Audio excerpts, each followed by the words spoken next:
सिंहकवचम् वक्ष्ये प्रह्लादेनोदितम् पुरा सर्वरक्षाकरम् पुण्यम् सर्वोपद्रवनाशनम् स्वाहा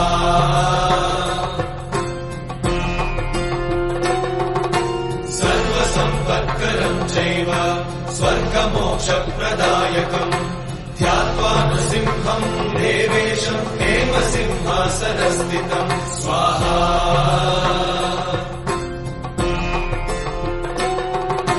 विवृत्तास्यम् त्रिनयनम्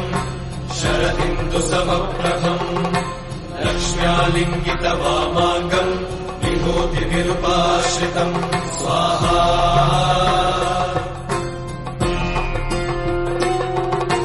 चतुर्भुजम् कोमलाङ्गम् स्वर्णकुण्डलशोभितम्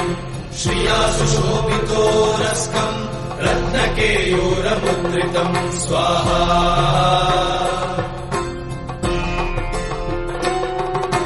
तप्तकाञ्चन सङ्काशम् पीतनिर्मलवाससम् इन्द्रादिसुरमौलिष्टस्फुरन्माणिक्यदीप्तिभिः स्वाहा